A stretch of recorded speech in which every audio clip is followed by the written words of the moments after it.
Puji syukur marilah kita panjatkan kehadirat Allah Subhanahu wa taala yang telah memberikan begitu banyak nikmat kepada kita semua, yang telah memberikan kesempatan ya, untuk bertemu kembali, berkumpul kembali meskipun dalam online ya, untuk dan tidak lain dan tidak bukan untuk menuntut ilmu. Mudah-mudahan diberkahi dan dimuliakan oleh Allah Subhanahu wa taala. Amin ya rabbal alamin.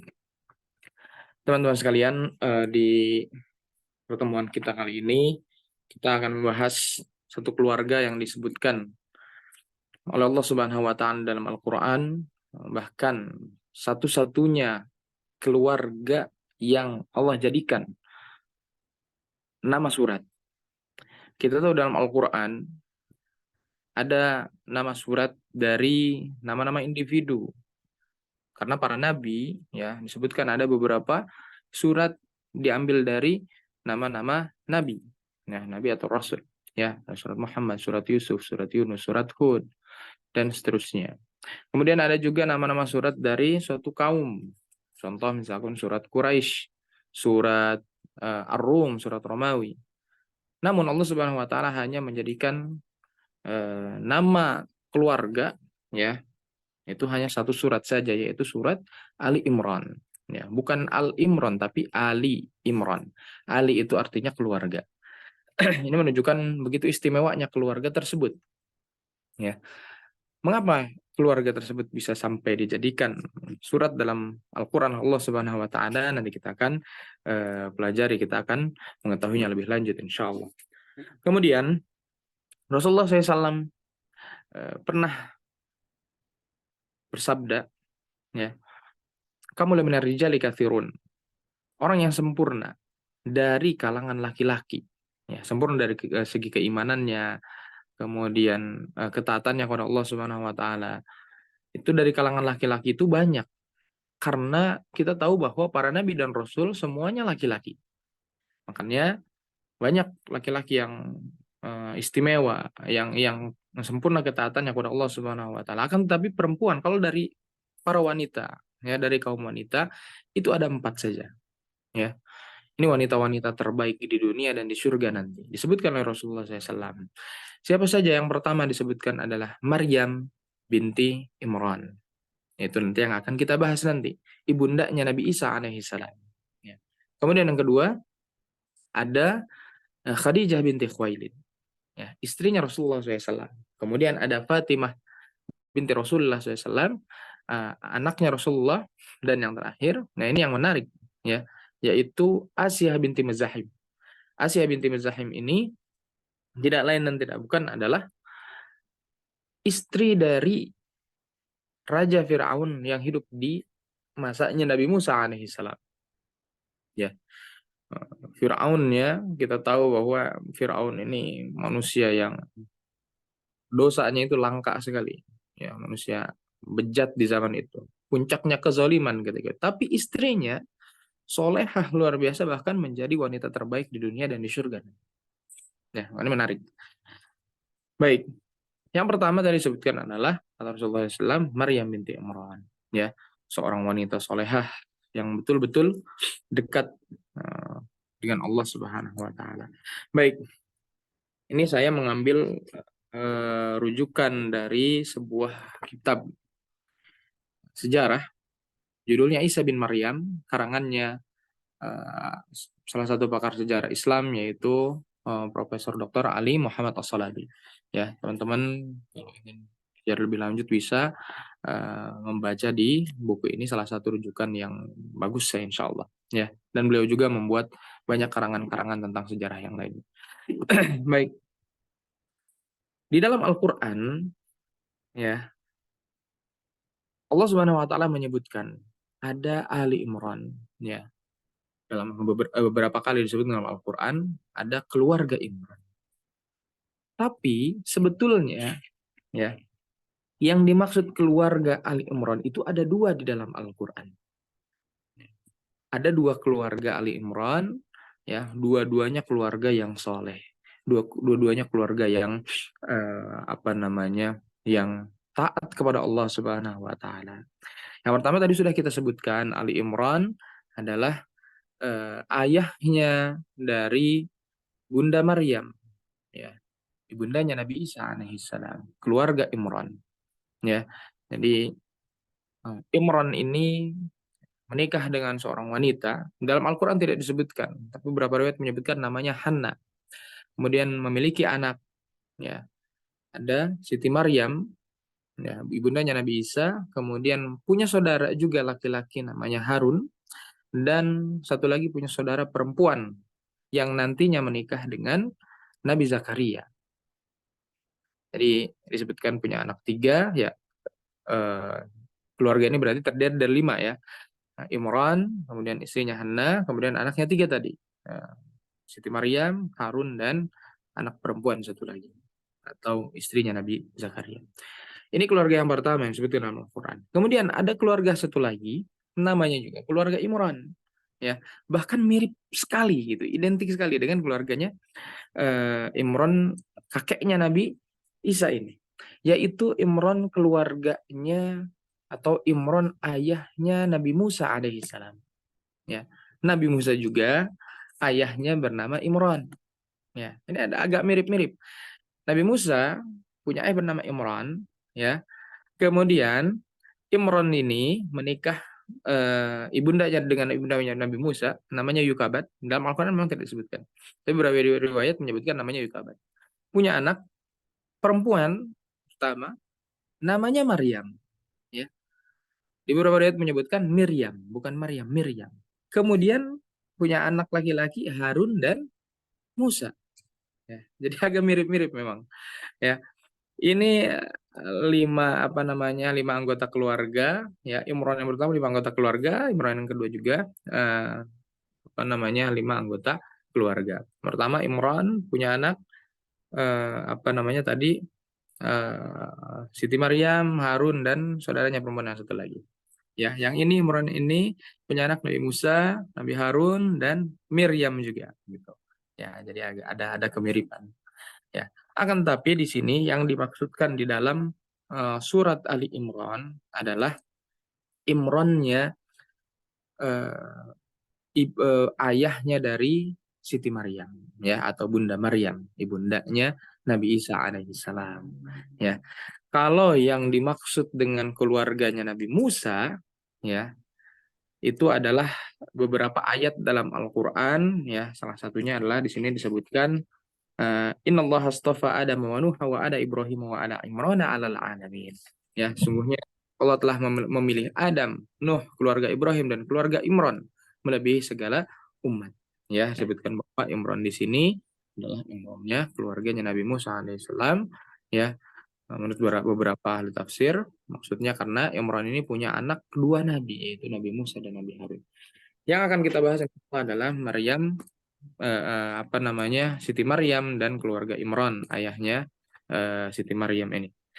Baik. Kemudian dalam kitab ini disebutkan bahwa Siti Maryam, ya, sebetulnya namanya tidak ada Sitinya, ya, tapi di Indonesia ini ditambahin Siti, artinya ya Sayyidah kalau dalam bahasa Arab, artinya tuan.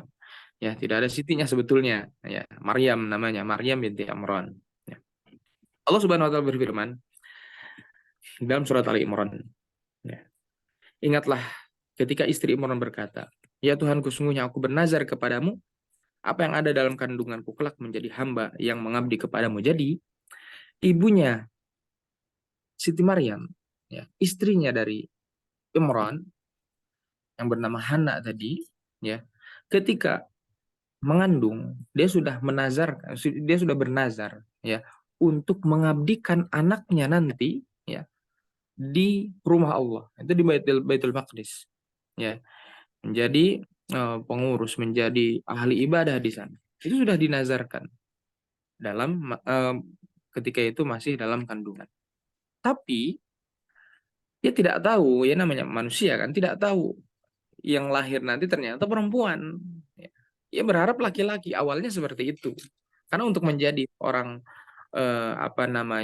pengurus atau mengabdikan diri di rumah ibadah, di rumah Allah, ya itu kita tahu itu laki-laki, gitu.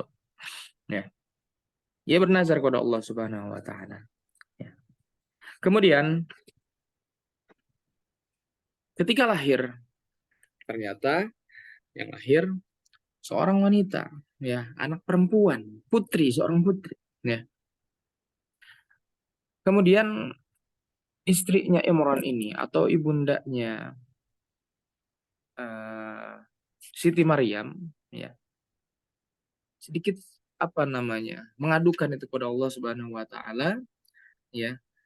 eh, Bahkan ia merasa seperti apa namanya, merasa salah. Padahal Allah Subhanahu wa taala lebih tahu apa yang akan lahir, apa yang apa namanya ditakdirkan. Falamma wada'atha qalat rabbi ini wada'tuha unsa. Ketika dilahirkan, maka ia berkata, ya Tuhanku, aku telah melahirkan anak perempuan. Makanya sini disebutkan wallahu a'lamu bima wada'at. Padahal Allah lebih tahu apa yang dia lahirkan. Oleh sadzakaru kal unsa, dan laki-laki tidak sama dengan perempuan. Ya. Wa inni sammaituha Maryam. Nah, ketika lahir, sedikit apa namanya, mungkin awalnya udah bernazar mengabdikan atau menyerahkan anaknya ke Baitul Maqdis untuk menjadi ahli ibadah, ya, ternyata yang lahir perempuan. Tapi ya, Hana ini, ibundanya Siti Maryam ini, ketika melahirkan perempuan, ia tidak menarik ucapannya. Dia tetap akan menyerahkan anaknya, ya, untuk mengabdikan diri di rumah Allah. Bahkan ia beri nama dengan Maryam. Dalam bahasa mereka, ya, Maryam itu artinya wanita ahli ibadah. Ini salah satu harapan dari ibunda di situ. Makanya ini keluarga luar biasa. Ya, Imronnya, ya, ayahnya Bunda Maryam itu seorang ahli ibadah, eh, apa namanya, Bani Israel. Bahkan dia seorang imam, ya. Dia juga seorang guru. Kemudian istrinya juga istri yang soleha, yang taat kepada suaminya. Orang anak, ya, itu Siti Maryam, ya, wanita terbaik di dunia dan di surga nanti. Ini luar biasa. Ya. Kemudian ketika itu lahirlah Siti Maryam ini. Lalu disusui atau diasuh terlebih dahulu oleh ibundanya, ya, sampai umur anak itu bisa diserahkan pada orang lain atau bisa sudah tidak disusui lagi lah, mungkin bahasa seperti itu. Memang tidak disebutkan berapa waktu di sini, ya. Kemudian diserahkanlah anak wanita tersebut ke Baitul Maqdis. Di Baitul Maqdis itu kan ada banyak pengurus-pengurus rumah ibadah di sana, ya, para rahib-rahib di sana kan banyak, ya. Dan Imran ini sudah meninggal. Jadi Imran ini tidak sempat melihat putrinya, ya.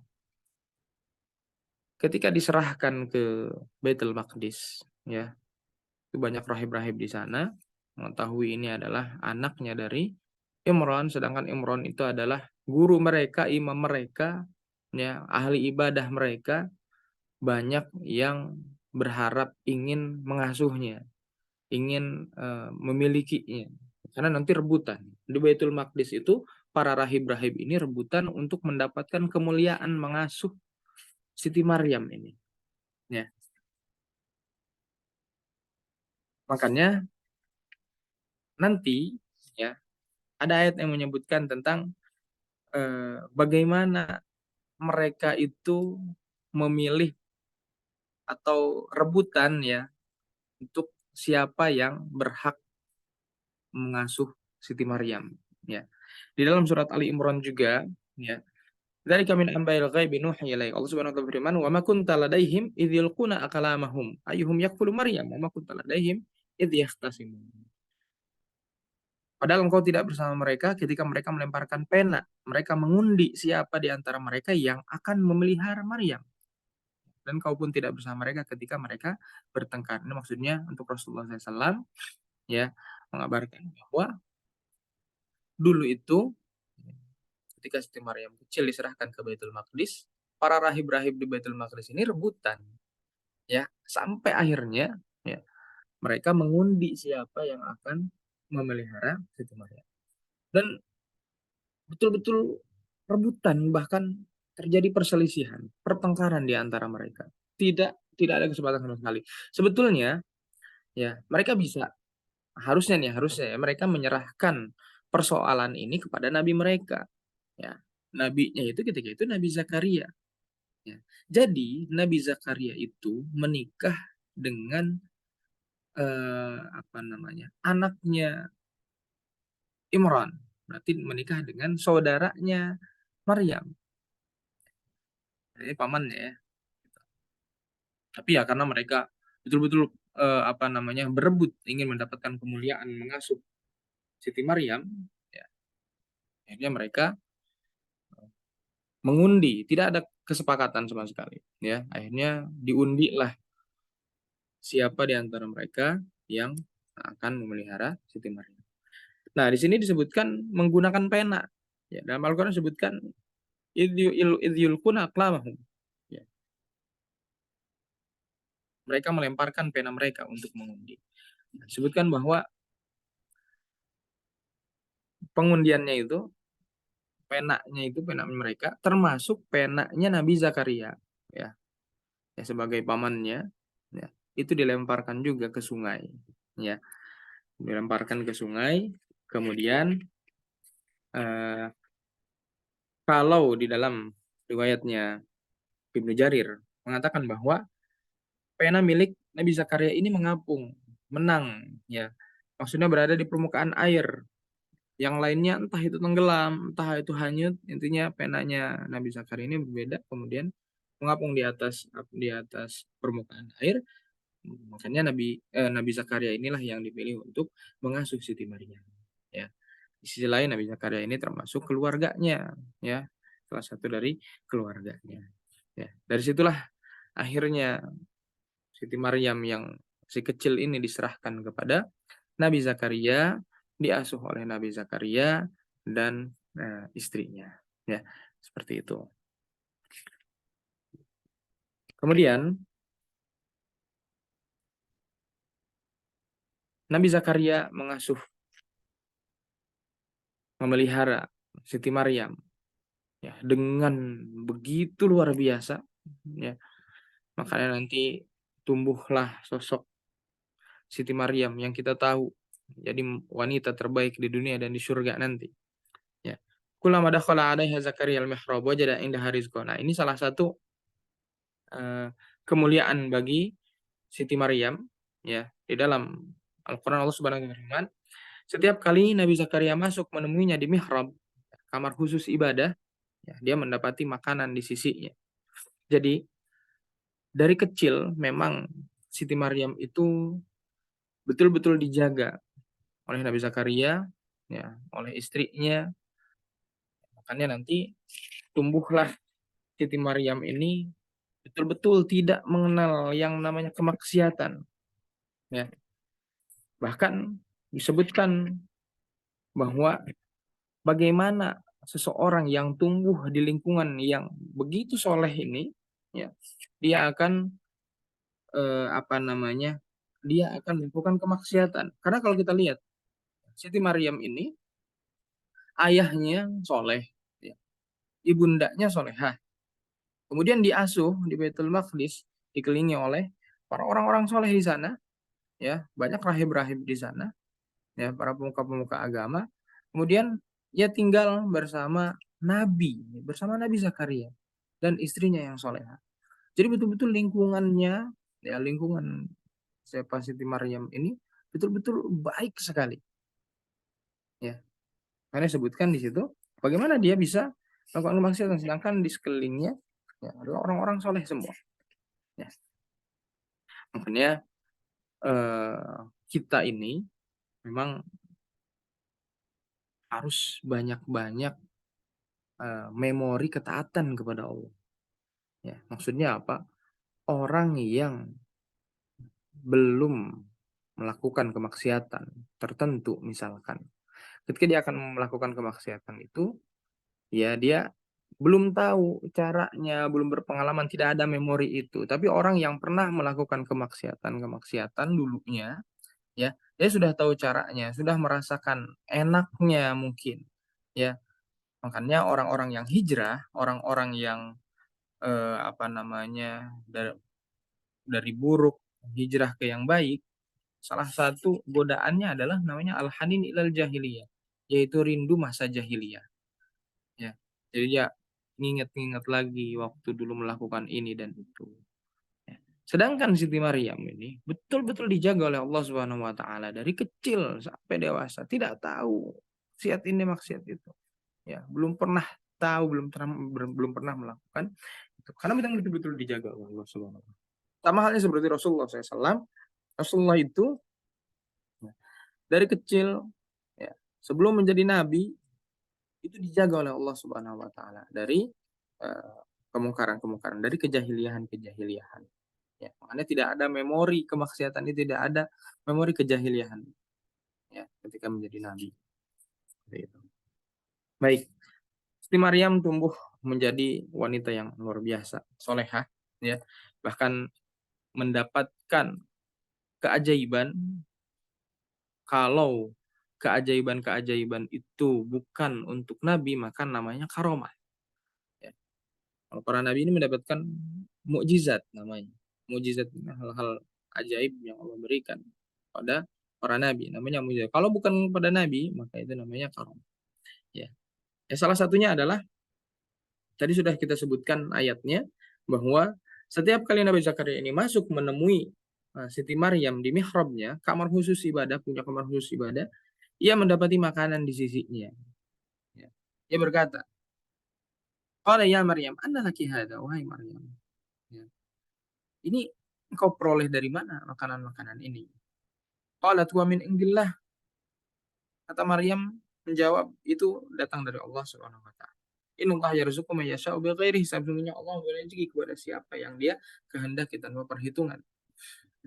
Jadi Siti Maryam itu ketika ibadah ya, tahu-tahu nanti di pinggirnya itu ya, depannya itu ada makanan.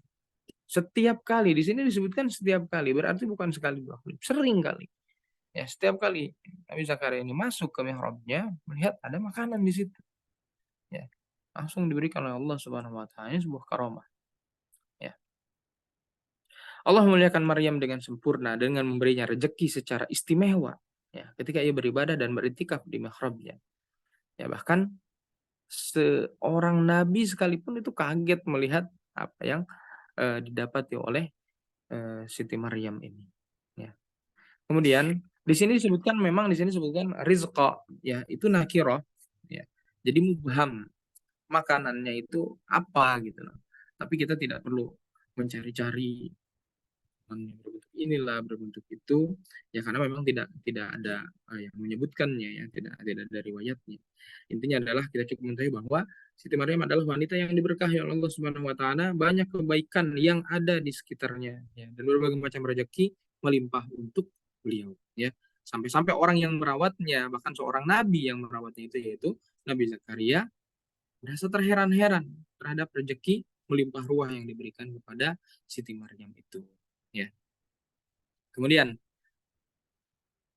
fenomena yang ajaib ini, yang tidak lazim ini, yang mengherankan Nabi Zakaria ini merupakan pendahuluan saja yang mengawali banyaknya nanti serangkaian keajaiban-keajaiban yang akan terjadi, ya. Dari mulai nanti kelahiran Nabi Yahya, ya. Karena Nabi Yahya ini anaknya Nabi Zakaria, ya. Kita tahu bahwa awalnya Nabi Zakaria itu tidak punya anak, ya. Istrinya mandul. Kemudian ini salah satu keajaiban juga yang nanti dialami oleh keluarga Ali Imran. Ya. Jadi ternyata Allah Subhanahu wa taala memberikan keajaiban, Allah memberikan keturunan kepada Nabi Zakaria, lahirlah Nabi Yahya alaihissalam. Kemudian nanti muncul lagi keajaiban yang lebih luar biasa. yaitu lahirnya Nabi Isa alaihissalam dari rahim Siti Maryam. Padahal Maryam belum pernah tersentuh atau disentuh oleh laki-laki manapun. Ya, seperti itu. Nah, kemudian ya, kita persingkat saja ya, karena panjang sekali ini. Nanti Allah Subhanahu wa taala ya, memberikan karunia pada Siti Maryam dengan lahirnya Nabi Isa alaihissalam ya tanpa seorang ayah ya. Makanya di dalam Al-Qur'an disebutkan berkali-kali Allah Subhanahu wa taala menyebutkan wanita ya itu tidak langsung dengan namanya ya, tidak langsung dengan namanya, hanya nama Maryam saja yang jelas disebutkan nama aslinya. Kalau yang lain itu biasanya menggunakan kata eh, imro'ah atau istrinya si ini, istrinya ini. Termasuk apa? Ibundanya Siti Maryam itu tidak sebutkan namanya. Ya, Imro'ata, Imran, istrinya Imran atau apa namanya? eh, istrinya Abu Lahab ya dalam surat Al-Lahab disebutkan wa mar'atuhu dan wanitanya. Ya, jadi tidak langsung disebutkan. Nah, tapi di sini disebutkan Siti Maryam secara langsung ya zahir. Nah, ini menunjukkan bahwa memang yang namanya nasab itu ya ke laki-laki. Ya. Bahwasanya Nabi Isa alaihissalam ya punya ibu. Ya, Nabi Isa itu punya ibu, yaitu Maryam tadi disebutkan. Kemudian Siti Maryam itu punya ayah dan ibu. Ayah dan ibunya juga punya ayah dan ibu. Terus seperti itu sampai Nabi Adam. Bagaimana bisa? Nabi Isa itu adalah anaknya Tuhan. Ya. Sedangkan Nabi Isa punya ibu, punya kakek nenek, terus seperti itu ke atas. Sama halnya seperti yang lain. Ya. Baik. Kemudian kita masuk ke pembahasan di sini kelahiran atau awalnya itu sebelum diwahyukan, sebelum ditiup ruh pada Nabi Isa, ada dialog terlebih dahulu antara Siti Maryam dengan malaikat Jibril.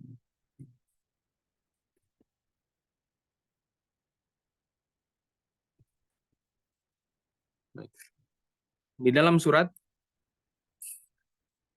Ali Imran ya, wa idh qalatil malaikatu ya Maryam innallaha astafaki wa tahharaki wa astafaki ala nisa'il alamin. Malaikat berkata kepada Siti Maryam, wahai Maryam, sesungguhnya Allah telah memilihmu, menyucikanmu dan melebihkanmu di atas segala perempuan di seluruh alam. Wahai Maryam, taatilah Tuhanmu, sujud dan rukuklah bersama orang-orang yang rukuk. Ini dalam surat Ali Imran. Ya, jadi ada dialog dulu. Allah Subhanahu Wa Taala telah memilih Siti Maryam, telah mensucikan Siti Maryam, memilih Siti Maryam dibandingkan dari wanita-wanita yang lain. Kemudian barulah nanti kita langsung loncat saja ya, karena panjang sekali ini. Ya, malaikat nanti memberitahukan kepada Siti Maryam bahwa Allah Subhanahu Wa Taala ya apa namanya memberikan kabar gembira yaitu dengan kelahiran Nabi Isa alaihissalam. Ya.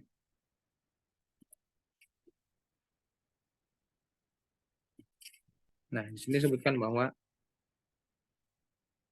itu qalatil malaikatu ya innallaha yubasyyiruki bikalimatin minhu ismuhul masih wa Isa ibnu Maryam. Ingatlah ketika para malaikat berkata, wahai Maryam, sesungguhnya Allah menyampaikan kabar gembira kepadamu tentang sebuah kalimat darinya, yaitu seorang putra, namanya Al-Masih Isa putra Maryam. Seorang terkemuka di dunia dan di akhirat, dan termasuk orang-orang yang didekatkan kepada Allah. Dan dia berbicara dengan manusia sewaktu dalam buayan, dan ketika sudah dewasa, dia termasuk di antara orang-orang yang soleh. Kemudian, kan sebetulnya ini aneh, suatu hal yang aneh. Apa namanya, Nabi Isa itu lahir tanpa seorang ayah. Ya, tapi sebetulnya, ya, di sini juga disebutkan ya, bahwa inna mathala Isa indallah kamathali Adam khalaqahu min turab tsumma qala lahu kun fayakun. Sesungguhnya perumpamaan penciptaan Nabi Isa bagi Allah itu seperti penciptaan Nabi Adam, ya. Bahkan Nabi Adam itu kalau dikatakan ya lebih lebih aneh lagi ya, tanpa orang tua, tanpa ayah dan ibu, bahkan tidak merasakan jadi anak-anak. Langsung diciptakan oleh Allah Subhanahu wa taala, ya, kemudian langsung ditiupkan roh kepada Nabi Adam tanpa ayah dan ibu, ya.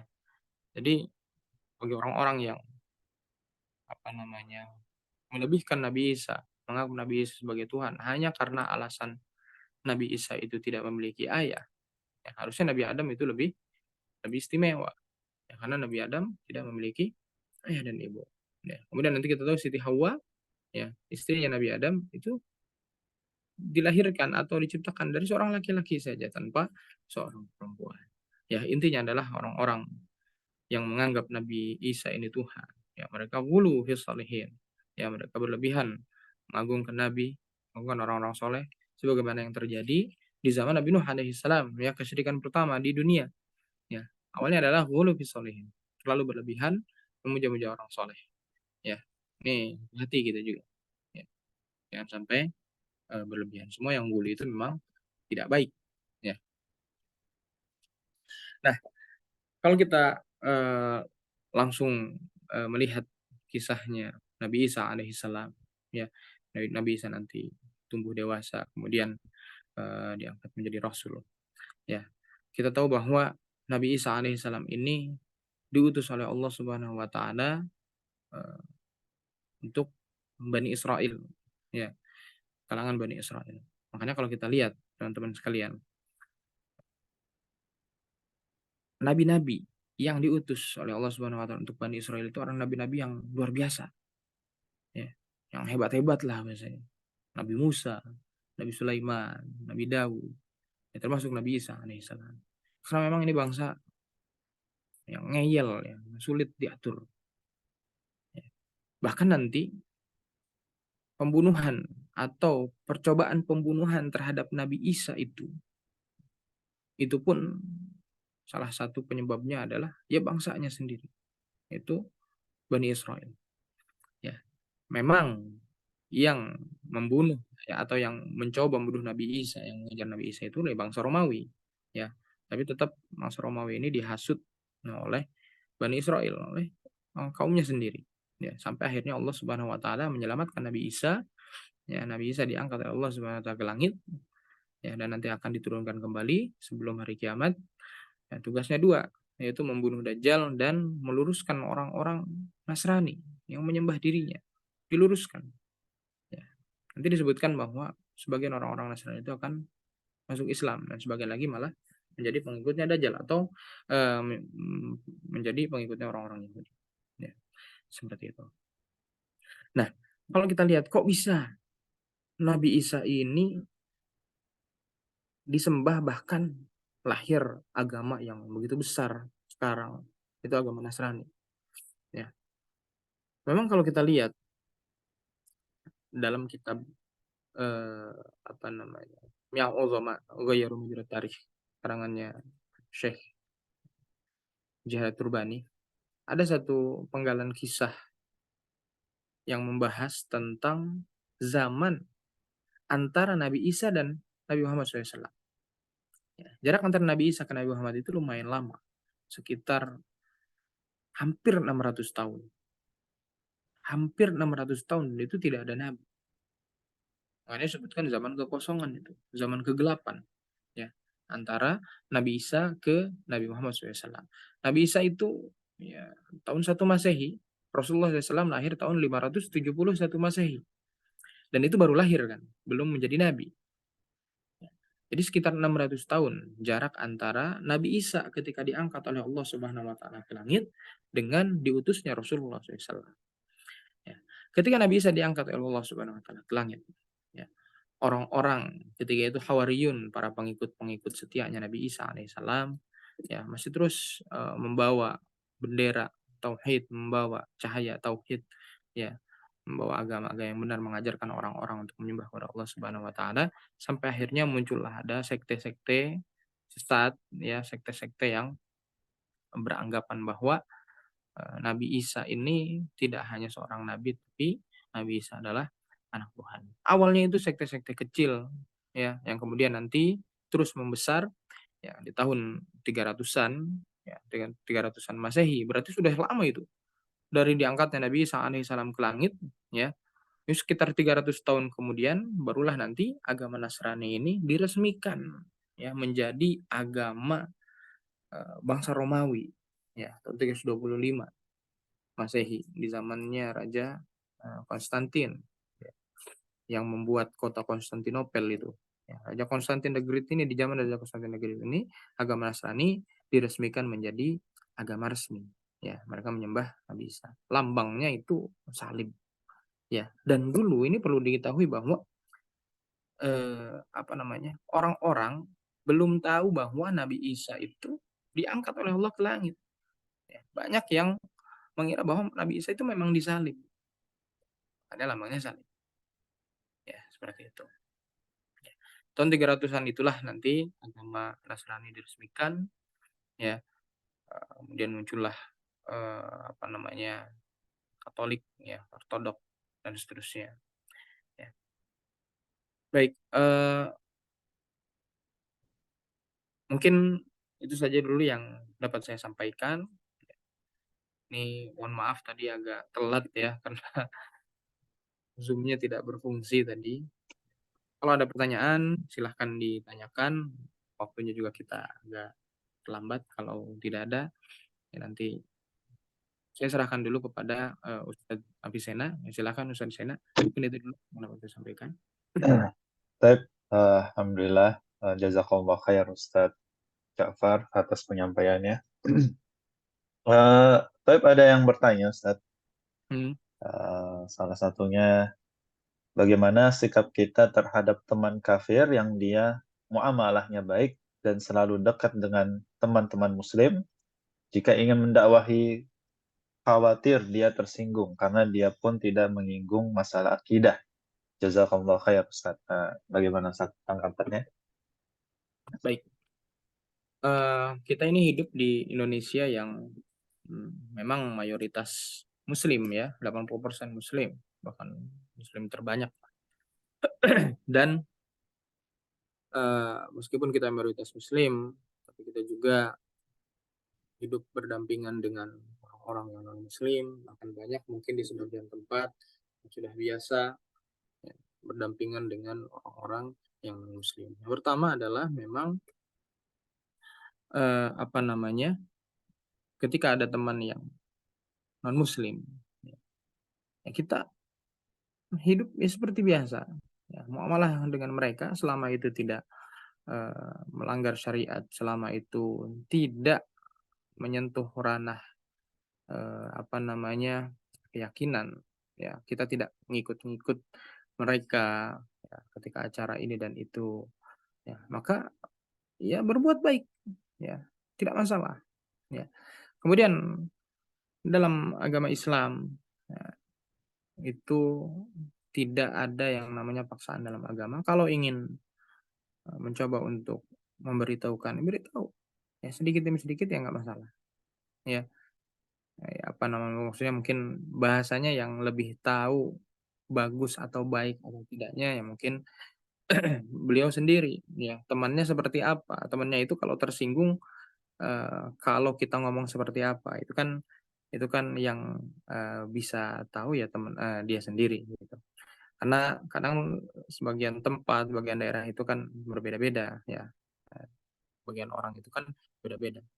Kalau misalkan mau membahas itu tidak masalah, ya.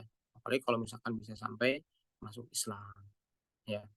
Kalau memang takut apa namanya menyinggung dan sebetulnya masalah singgung menyinggung itu tergantung kita ya cara-cara apa namanya menyampaikannya seperti apa. Ya, ajak ngobrol sedikit-sedikit. Kalau sudah disampaikan, ya, ya sudah itu urusan dia dengan Allah Subhanahu wa taala. Kalau dapat hidayah alhamdulillah, ya kalau tidak ya tidak ada yang namanya pemaksaan dalam agama ya. Mungkin itu saja. Mungkin Ustaz Zena bisa menambahkan yang lain Ustaz Zena. Baik, untuk Anda cukup kali ya Ustadz. Baik, untuk yang lain silahkan untuk bertanya kepada Ustadz Ja'far yang berkaitan dengan keluarga Maryam, ya Nabi Isa, atau berkaitan dengan agama Nasrani, ya, karena beliau ini pakar sejarah. Bentar. Baik. Mungkin sambil menunggu ada yang ingin bertanya, boleh bertanya melalui chat dan juga bisa membuka mic-nya ya untuk bertanya secara langsung.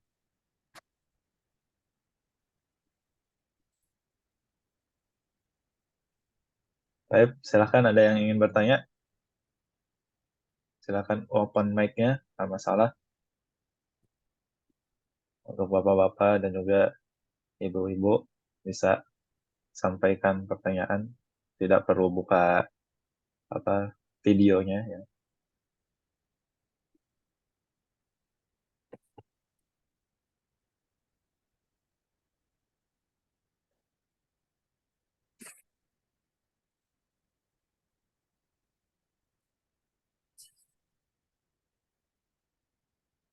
Baik, eh, Ustaz, ada yang bertanya melalui chat.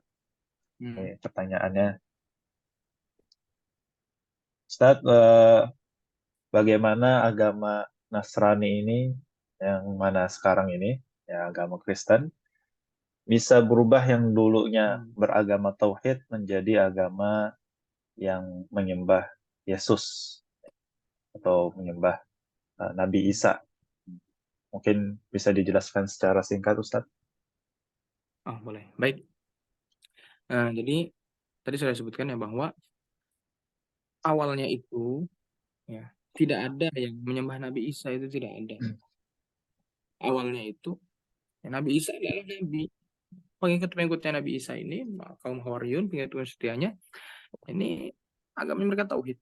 Namun semakin apa namanya sini, yaitu masih di zaman apa namanya di zaman mereka, muncul sekte-sekte yang gulu, yang berlebihan, beranggapan bahwa Nabi Isa ini adalah anak Tuhan. Ditambah lagi, ya, agama orang-orang Romawi pada saat itu adalah ya mereka percaya dengan dewa-dewa dan ada satu konsep bahwa dewa-dewa mereka itu bisa turun ke bumi kemudian menikahi wanita-wanita yang ada di bumi.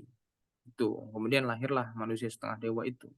Ya, kepercayaan orang-orang Romawi kuno, Yunani kuno, bahkan Mesir kuno juga. Ya, itu banyak yang mempercayai bahwa dewa-dewa mereka itu bisa turun ke bumi, kemudian nikah dengan wanita yang ada di bumi, kemudian melahirkan anak ya, manusia setengah dewa gitulah. Banyak contoh-contohnya kan. Ya, kayak ada Hercules, ya, kemudian ada apa lagi yang di film-film itu. Nah, akhirnya pemahaman ini diadopsi oleh mereka ya bahwa Nabi Isa ini kan nggak punya ayah, oh berarti ayahnya ya Tuhan tuh ya dewa ya jadi diadopsi lah ya akhirnya dicampur adukan pemahaman orang-orang kuno dulu yang apa namanya menyembah dewa-dewa dengan ajaran yang dibawa oleh Nabi Isa. Jadi akhirnya Nabi Isa dianggap anak Tuhan, tidak punya ayah, wah anak ayahnya ini kayaknya apa namanya Tuhan nih, gitulah seperti itu. Awalnya seperti itu. Nah, ini awalnya sekte-sekte kecil saja.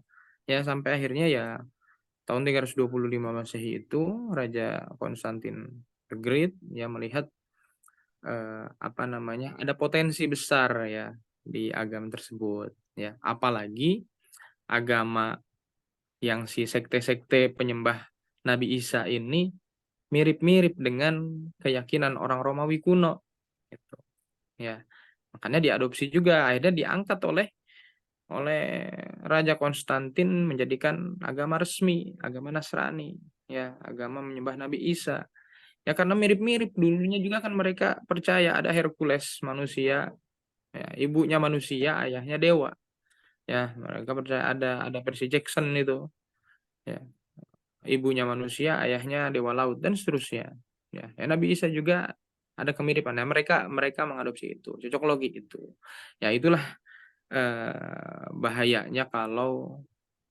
suatu adat buruk tidak dihilangkan di suatu tempat itu ya makanya terjadilah penyelewengan itu ya ketika dijadikan agama resmi akhirnya agama tersebut menyebar ya ke banyak tempat ya sampai eh, apa namanya, sampai detik ini ya agama Nasrani menjadi salah satu agama terbesar. Ya, seperti itu mungkin Ustaz Sena. Baik.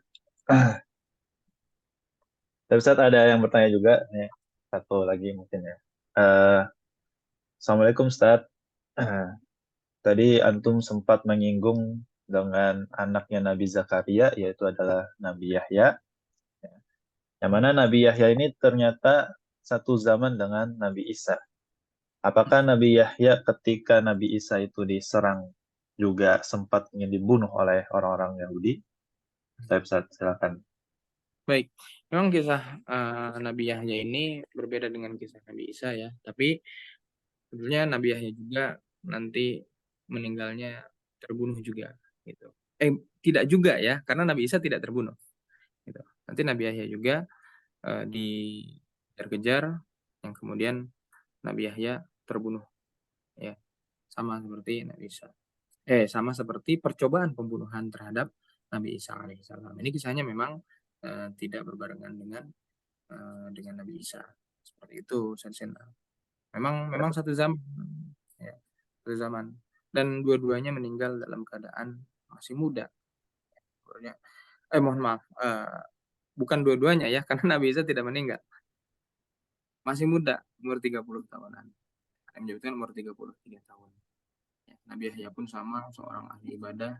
Ya, termasuk Nabi Zakaria pun terbunuh. Makanya orang-orang, siapa namanya, orang-orang Yahudi itu memang begitu bengal ya, mereka membunuh nabi-nabi mereka sendiri.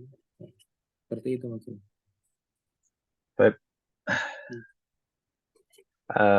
mungkin kita cukupkan saja ya, Ustaz, untuk Oh, sesi tanya. Oh, ada lagi Ustaz. Afwan. Boleh, Ustaz? silakan. Boleh, boleh, silakan. Oke. Eh, ada yang bertanya tadi, Nabi Yahya diutus juga untuk kaum Yahudi, Ustaz. Iya, betul. Jadi memang orang-orang Yahudi ini nabinya banyak sebetulnya. Kalau kita urutkan ya, dari Nabi Musa alaihissalam, Nabi Harun, bahkan Nabi Musa dan Nabi Harun itu satu waktu, satu zaman, satu tempat ya, untuk apa namanya, berdakwah kepada orang-orang Yahudi. Orang-orang Yahudi ngeri sekali. Pernah satu zaman itu beberapa nabi sekaligus gitu.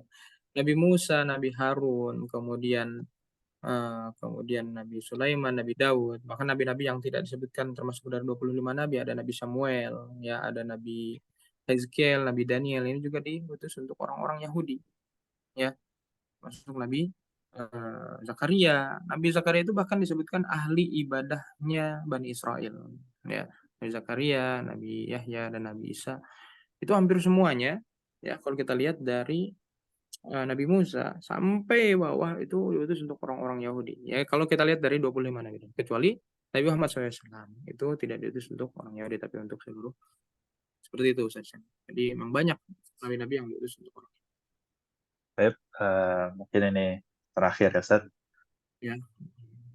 Eh, Maaf jika kurang sopan pertanyaan saya. Bagi kaum Nasrani, Nabi Isa itu dibunuh, disalib, tapi dalam agama Islam itu diangkat oleh Allah. Diangkat oleh Allah itu dalam keadaan hidupkah? Ini pertanyaan pertama. Bukan berarti meninggal seperti yang Nasrani anggap.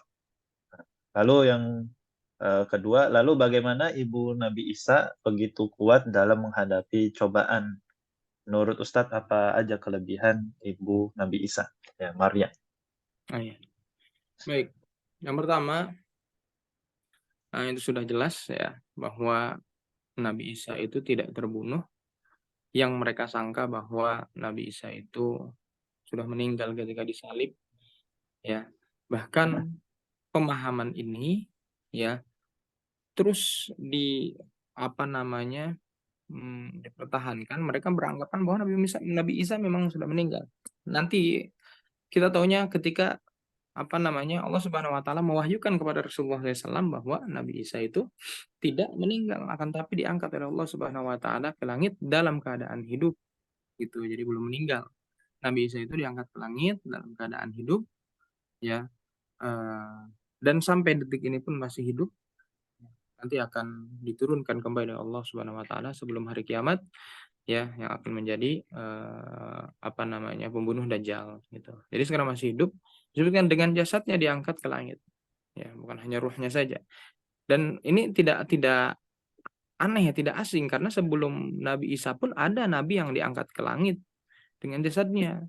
Itu bahkan jasadnya tidak ada di bumi ketika meninggal, yaitu Nabi Idris alaihissalam pernah diangkat ke langit gitu dengan jasadnya.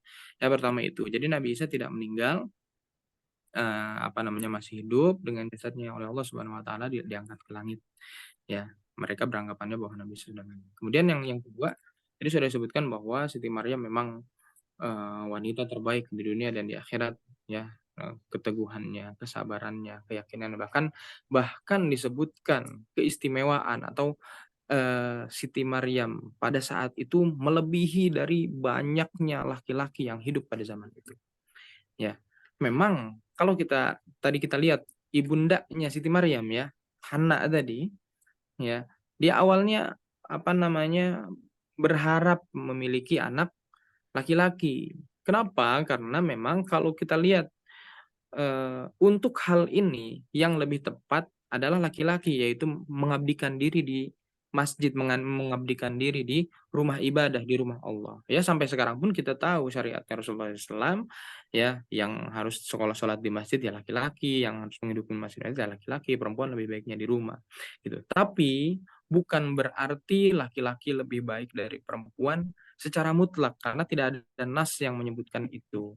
Gitu. Ya, Allah Subhanahu Wa Taala akan menyebutkan dalam Al-Quran, ya apa namanya yang membedakan atau yang menentukan apa namanya orang itu adalah ketakwaan. Ya, mau itu laki-laki, mau itu perempuan. Apa namanya inna khalaqnakum gimana dalilnya Sena Allah Subhanahu Wa Taala menciptakan banyak qabail, Allah banyak kabilah-kabilah menciptakan wanita, laki-laki, ya dan apa namanya dilihat yang paling bertakwa itu siapa gitu. Jadi Siti Maryam memang apa namanya sudah tidak kaget lagi ketika Siti Maryam sabar, tabah menghadapi begitu banyaknya ujian itu. Karena memang ini wanita bukan wanita biasa ya, wanita luar biasa, wanita yang begitu istimewa yang menyerahkan hidupnya, mengabdikan dirinya dari kecil ya sampai meninggal itu untuk Allah Subhanahu wa taala. Ya, mungkin seperti itu. Baik, jazakumullah khair Ustaz Ja'far Ishak atas penyampaian dan juga jawaban-jawaban dari pertanyaan tadi. Ya, Alhamdulillah para pendengar ya kita cukupkan dulu ya karena waktu sudah hampir sudah syuruk ini ya Ustaz. Ya, jadi alhamdulillah ya kita bisa mendapatkan ilmu baru ya dan juga kita bisa mengetahui sejarah singkat tentang keluarga Imran yaitu bapaknya Maryam dan juga ibunya Nabi Isa yaitu adalah Maryam. Ya, tentunya ini patut kita jadikan sebagai ibroh ya karena diabadikan di dalam Al-Qur'an bahkan sampai ada surat Ali Imran dan juga surat Maryam ya. Maka kita jadikan ini sebagai ibroh terutama untuk ibu-ibu dan juga untuk para pendengar perempuan ya. Ini menjadi apa motivasi buat kita ya untuk menjadi wanita yang solehah. Baik Ustadz, jazakallah khair kepada antum yang sudah menyempatkan dan juga meluangkan waktunya untuk menyampaikan tausiah kepada para pendengar online ini ya. Dan juga kepada para pendengar jazakumullah khairan ya karena sudah menyempatkan waktunya ya di waktu subuh ini ya alhamdulillah pada bangun subuh ya. Baik Ustaz, kita cukupkan saja ya Ustaz. Kita tutup saja dengan doa kafaratul majlis. Subhanakallahumma wa bihamdika wa asyhadu an la ilaha illa anta astaghfiruka wa atubu ilaik. Wallahu a'lam bishawab wa billah wa taufiq wal hidayah. Assalamualaikum warahmatullahi wabarakatuh. Waalaikumsalam. Waalaikumsalam warahmatullahi wabarakatuh. Saya silakan bisa meninggalkan ruangan ini.